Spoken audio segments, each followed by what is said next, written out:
આજે વરસાદ નોંધાયા અને હજુ આવનારા 24 કલાકમાં કયા કયા વિસ્તારમાં વરસાદ નોંધાવાના છે એની વાત કરવા જઈએ તો આવનારા 24 કલાકની અંદર મધ્ય ગુજરાત, ઉત્તર ગુજરાત અને સૌરાષ્ટ્રના અમુક ભાગો એ સાથે કચ્છની અંદર વરસાદ થવાનો છે. મધ્ય ગુજરાતની અંદર વાત કરવા જઈએ તો આવનારા 24 કલાક, આજની તારીખ વાત કરવા જઈએ આજે 29 તારીખે રાત્રેથી લઈ અને 30 તારીખે સાંજ સુધીમાં, કેમ કે 29 તારીખની આગાહી હતી પણ જે સિસ્ટમ ધીમી હાલે એને કારણે હજી આ 30 તારીખે પણ વરસાદ જોવા મળશે. 29 તારીખે રાત્રેથી લઈને 30 તારીખે સવાર સુધીની અંદર મધ્ય ગુજરાતના અમદાવાદ, ગાંધીનગર હોય, આણંદ, નડિયાદ જેવા વિસ્તારો છે એ સાથે વિરમગામ, સાણંદ જેવા વિસ્તારોની અંદર વરસાદ થવાની શક્યતાઓ છે. અરવલ્લી જિલ્લાની અંદર પણ આવનારા 24 કલાક દરમિયાન છૂટાછવાયા હળવાથી મધ્યમ વરસાદ થઈ શકે છે. મધ્ય ગુજરાતના મોટા ભાગના વિસ્તારોની અંદર જે વરસાદની શક્યતાઓ છે એ 1 થી લઈ અને 4 ઇંચ સુધી હજુ પણ વરસાદ વરસી શકે છે.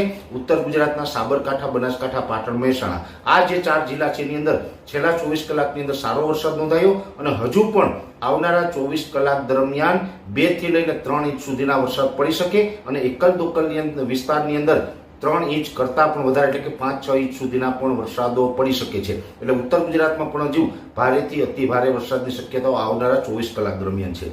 કચ્છની વાત કરવા જઈએ તો કચ્છ જિલ્લાના રાપર તાલુકાની અંદર આજે પણ વરસાદ નોંધાયો છે અને ખાસ કરીને રાપર તાલુકો છે એની અંદર આવનારા 24 કલાક દરમિયાન રાપર તાલુકાના અનેક વિસ્તારની અંદર હજુ સારા વરસાદની શક્યતાઓ છે. એટલે 1 થી લઈ અને 3 ઇંચ સુધીના અને અમુક જગ્યાએ 5-6 ઇંચ પણ વરસાદ પડશે. રાપર તાલુકાની અંદર રાપર, આડેસર તરફના જે વિસ્તારો હોય અથવા તો જે બન્ની વિસ્તાર છે, જે આપણે ધોરાવીના નાનું રણ છે એ સાથે જે પશ્ચિમ રાપરના ભાગો છે એમાં પણ વરસાદની શક્યતાઓ છે. સામખિયાળી સુધી વરસાદ પડી શકે છે.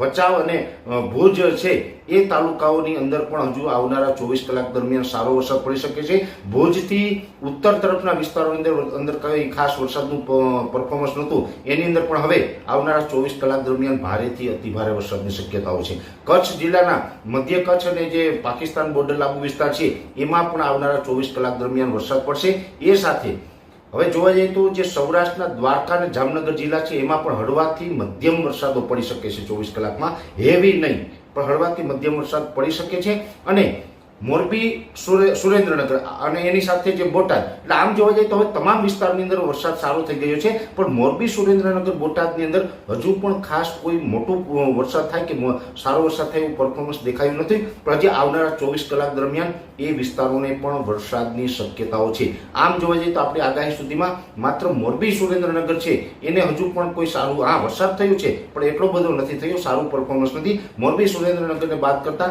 આમ તો રાજ્યના તમામ વિસ્તારોની વરસાદ થઈ ગયો છે અને હજુ પણ 24 કલાક દરમિયાન થવાનું છે. એટલે જુલાઈ મહિનો પૂર્ણ થતા રાજ્યના તમામ વિસ્તારોની અંદર વરસાદ નોંધાયો એ આપણા માટે ખૂબ સારી વાત છે.